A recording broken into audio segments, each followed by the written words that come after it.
तो मूवी की शुरुआत होती है एक फॉर्मर मरीन कैप्टन एडी से, जो कि अभी अपनी गाड़ी में बैठा हुआ था। असल में वो अपने लिए जॉब ढूंढ रहा था ताकि वो अपनी फैमिली की नीड्स को पूरा कर सके, जिसके लिए वो यहाँ से एडमिनिस्ट्रेटर के ऑफिस में भी पहुंचा, जहाँ उसका इंटरव्यू ये निग्गा मैडम ले रही थी।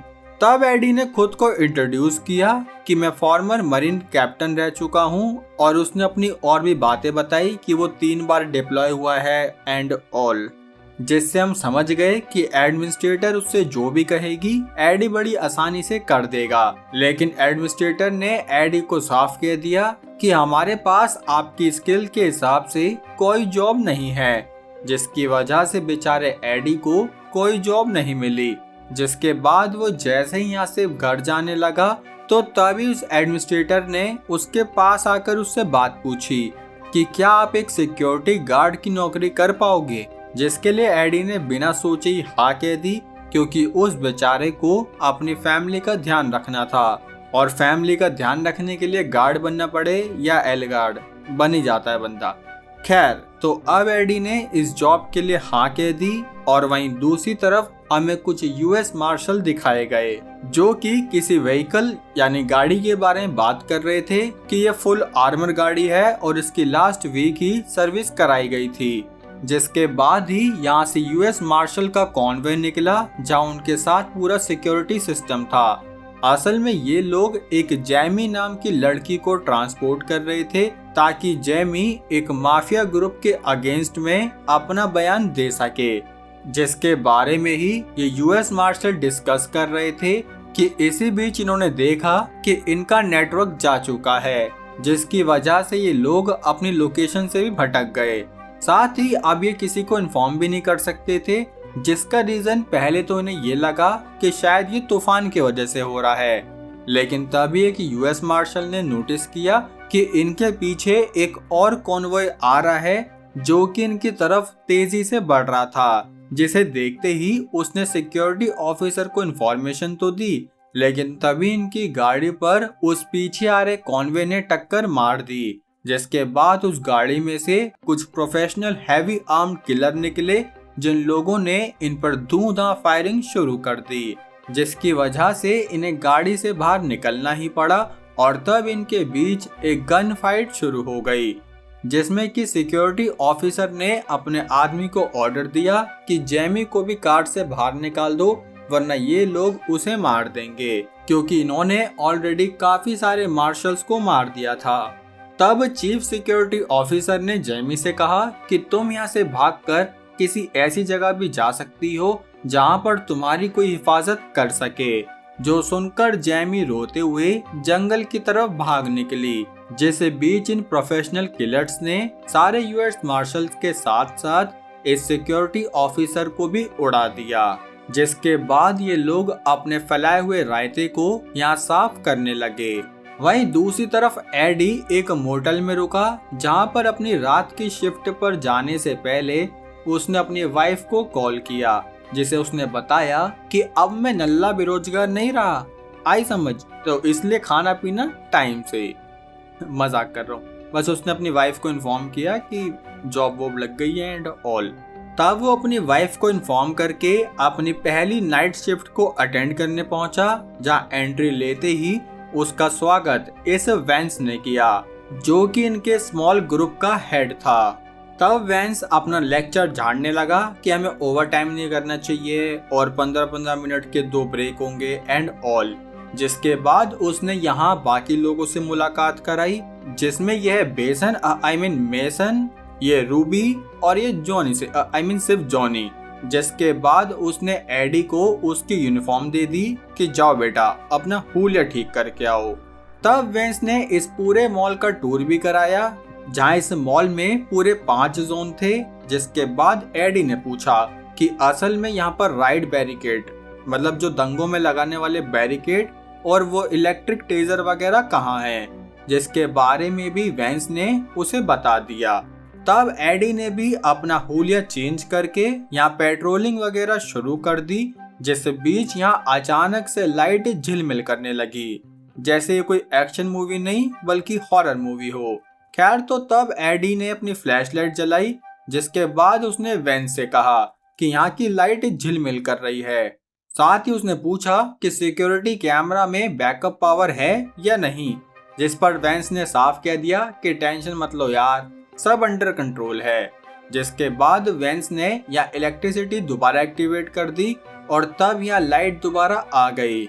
लेकिन जैसे ही एडी ने अपनी आगे की पेट्रोलिंग कंटिन्यू करी तो तभी उसे बाहर जेमी दिख गई, जो कि रोते हुए उससे हेल्प मांग रही थी। तब एडी ने रेडियो पर सारी सिचुएशन बताई, जिस पर वेंस ने मना किया, लेकिन फिर भी एडी ने जेमी को मॉल के अंदर ले लिया। जिसके बाद वो कहने लगी कि यहाँ पर किलर्स आने वाले हैं, और ये कहती वो बेचारी बेहोश भी हो गई। तब ये देखकर वो उसे इनके रूम में लेकर आया, जहाँ सब लोग काफी टेंशन में आ गए कि आखिर ये कौन है। जिस बीच ही जॉनी पुलिस को कॉल करने लगा और तब मेसन ने सीसीटीवी में देखा कि कोई आदमी इनके मॉल की तरफ आ रहा है, लेकिन ये नहीं पता था कि असल में ये कौन है। असल में ये आदमी उस माफिया गैंग का लीडर चार्ली है, जो कि यहाँ पर ऐसे नाटक करने लगा कि ये जेमी का पिता है, तो इन लोगों को जेमी इसके हाथ में दे देनी चाहिए। तब ये सुनकर वेंस मान गया और उसने यहाँ जेमी को बुला लिया, लेकिन जैसे ही जेमी ने उसे देखा तो उसने एडी को रोक दिया, लेकिन वेंस ने उसकी बात पर विश्वास नहीं किया और वो गेट खोलने ही वाला था कि इस बीच एडी ने चार्ली से सवाल जवाब शुरू कर दिए कि आखिर जेमी बीच रात यहाँ भागकर क्यों आई। तब जॉनी भी यहाँ जेमी को दोबारा ले आया, जिसके बाद ये लोग जेमी से ही सारा सच जानना चाहते थे। तब इनके कलेश के बीच जेमी को होश आया और वो फिर से चिल्लाते हुए यहाँ से भाग गई, जिसकी वजह से वेंस ने दोबारा से गेट बंद कर दिया और तब जॉनी जेमी को लेने भागा। जिस बीच चार्ली या वेंस को पैसे देने लगा कि अगर जेमी को तुम मेरे हवाले करो तो मैं तुम्हें $1 मिलियन दूंगा। जो सुनकर वेंस का मन तो मान गया, लेकिन एडी ने उसे रोक दिया, जो देखकर चार्ली ने वेंस को धमकी दी कि या तो तुम मुझे अंदर आने दो या फिर मेरे आदमी तुम सबको एक एक करके मार देंगे, जिसका रिजल्ट ये निकलेगा कि तुम सब मर जाओगे और कोई अमीर भी नहीं बनेगा। जो सुनकर वेंस ये गेट तो खोलने ही वाला था, लेकिन तभी एडी ने उसे रोक दिया। बाकी रोकने का तरीका काफी कैजुअल था, जो देखकर चार्ली यहाँ से चला गया और फिर उसने अपने ग्रुप से कहा कि हमें लोगों पर नजर रखते हुए इन सबको मारना होगा। जिसके बाद उसने आसपास की गाड़ियां खराब करा दी ताकि ये लोग कहीं भी ना भाग पाए। साथ ही इन्होंने यहाँ जैमर भी लगा रखा था, जिसकी वजह से यहाँ कोई सिग्नल नहीं आ रहा था। और वहीं दूसरी तरफ एडी जैमी को ढूंढने लगा, जहाँ उसने उसे कन्विंस किया कि तुम मुझ पर ट्रस्ट कर सकती हो। तभी एडी उसके पीछे से गन लेकर आ गई, जहाँ वो बोली कि मुझे कुछ कपड़े और खाना चाहिए। जो सुनकर एडी ने सबसे पहले तो उससे गन ले ली कि बेटे बदमाशी नहीं। जिसके बाद उसने जेमी से कहा कि मैं तुम्हें प्रोटेक्ट करूंगा, तुम कोई टेंशन मत लो। जिस बीच ही मेसन को भी सब याद आया और उसने बताया कि असल में जेमी एक माफिया बॉस गैंग के अगेंस्ट अपना बयान देने वाली थी। और वो किस चीज का बयान दोस्तों? असल में जेमी का फादर इसके कार्टेल के लिए मनी मैन था, तो एक दिन उसने सोचा कि क्यों ना मैं सीआईडी की मदद कर दूं। लेकिन वो ये नहीं जानता था कि भाई आप माफिया बॉस के लिए काम कर रहे थे, ना कि किसी ऐरे गैरे के लिए, जिसकी वजह से ही उस गैंग ने जेमी के फादर को मार दिया। और अब जेमी ही अपने फादर की मौत की गवाह थी, जिसके लिए ही उसे कोर्ट में पेश करना था। लेकिन ये लोग तो उसे कोर्ट जाने नहीं देंगे शायद, वी डोंट नो। खैर, तो अब इन्होंने सीसीटीवी में देखा कि ये सारे किलर्स बिल्डिंग के चारों तरफ फैल रहे हैं, और साथ ही इन्होंने पार्किंग लॉट में भी अपने कुछ आदमियों को बिठा रखा था। तब एडी और वेंस जेमी को स्टोरेज रूम में ले आए ताकि वो यहाँ सेफ रहे। जिसके बाद एडी ने उसे एक रेडियो भी दिया ताकि वो उससे हमेशा बात कर सके। और भाई उसने फ्लैशलाइट, वाटर और भाई पता नहीं क्या क्या, चाबी कि तुम लोग कर लेना स्टोरेज रूम, ये सब। तो इतना तो डिटेल में हम नहीं जा रहे, ठीक है ना। तो अब एडी और बाकी गार्ड्स ने भी देख लिया कि इन लोगों ने इनकी कार को डिसेबल कर दिया है ताकि ये लोग कहीं ना भाग पाए। जो देखकर मेसन की लुप लुप हो गई तो वो यहाँ से भागना चाहता था, लेकिन एडी ने उसे रोक दिया और बोला कि तुम्हारे मौत की वजह तुम्हारा डर ही बन जाएगा, इसलिए यहीं शांत बैठे रहो। जो सुनकर मेसन बोला कि ठीक है, तो फिर तुम अपना प्लान बताओ जिससे हम वापस घर जा सके। जो सुनकर एडी और बाकी गार्ड्स ने यहाँ प्लान बनाना शुरू किया, जिसमें कि मेसन और जोनी एक टीम बनेंगे, जिसमें कि वो इन किलर्स को फंसाएंगे। खैर, तो अब चार्ली का पहला अटैक आया, जहां उसने अपनी गाड़ी से एंट्री गेट को तोड़ने की शुरुआत करी, लेकिन ये एंट्री गेट टूटा तो सही, पर तभी एडी ने भी ऊपर से आग के गोले फेंक दिए, जिसकी वजह से यहाँ गाड़ी में आग लग गई और ये लोग इधर उधर भागने लगे। पर फिर भी एक किलर अंदर घुस गया, जिसने वैंस पर अटैक किया। जिस बीच वैंस की आलू पूड़ी बटने ही वाली थी कि तभी रूबी ने आकर उसे बचा लिया। जिसके बाद एडी ने अपना दूसरा प्लान शुरू किया कि रूबी यहाँ के परफ्यूम रूम में छुपेगी और वैंस किचन में, ताकि ये लोग किलर्स को आगे पीछे दोनों तरफ से घेर सके। जिस बीच मेसन होम और गार्डन स्टोर में रहेगा ताकि वो बीच का सारा मॉल ट्रैक कर सके। और हाँ, इन्हें हमला करने के लिए बॉम्ब भी चाहिए होंगे, तो उसके लिए इन्होंने जॉनी भाई को बैठा दिया, क्योंकि ये बॉम्ब का इलाज बहुत बढ़िया तरीके से करते हैं। खैर, तो अब इनका कलेशबाजी शुरू हुई, जिसमें खुशकिस्मती से एडी और बाकी गार्ड्स ने मिलकर चार्ली के कुछ किलर्स को मार दिया। लेकिन हाँ, इनके इस कलेश की वजह से रूबी घायल हो गई।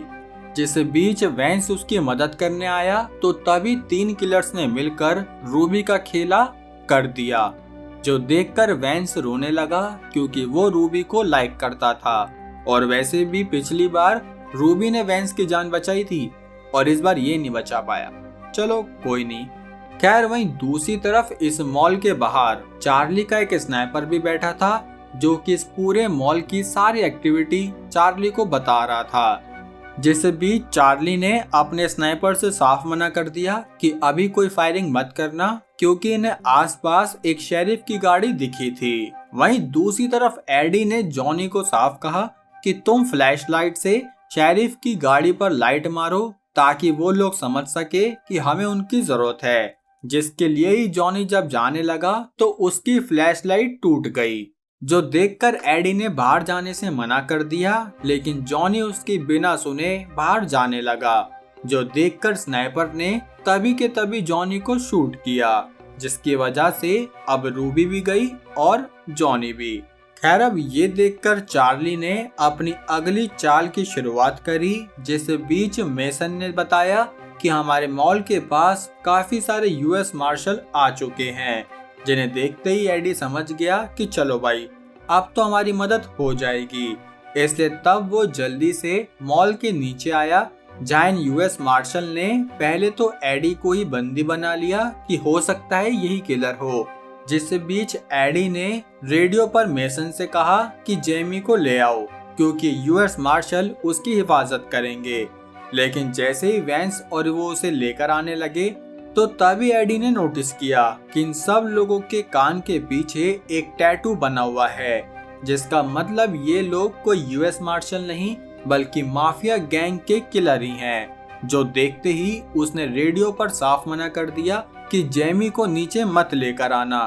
तब ये सुनते ही उन किलर्स ने एडी पर हमला किया, लेकिन एडी ने उन सब की आलू पूड़ी बांट दी। वहीं दूसरी तरफ जेमी एक दूसरी जगह जाकर छुप गई और उसने वहां से चिल्लाना शुरू कर दिया, ताकि वो किलर्स उसकी तरफ आए और ये गार्ड्स बच जाए। जिस बीच एडी समझ गया कि अगर उन्हें यहाँ से बचना है तो इन्हें वो जैमर हटाना होगा, जिसके बाद ही ये लोग पुलिस को बुला सकेंगे। ऐसे तब वो एक गाड़ी लेकर पार्किंग लॉट में निकल गया कि इसी बीच चार्ली के सेकंड कमांडर डेड आई ने उस पर हमला किया, जो कि काफी पावरफुल था। तो इनके बीच भी तगड़ी वाली फाइट हुई, जिसमें of course as a hero Eddie ही जीत गया। तब इस वैन को डिस्ट्रॉय करते ही यहाँ सिग्नल आने शुरू हो गए। जिस बीच जेमी ने अपने वॉकी टॉकी से पुलिस को इन्फॉर्म कर दिया। तब उस स्नाइपर ने वेंस पर शूट किया और उस शूट की वजह से एडी को उस स्नाइपर की लोकेशन पता चल गई, जिसके बाद उसने उस स्नाइपर का खेला भी कर दिया।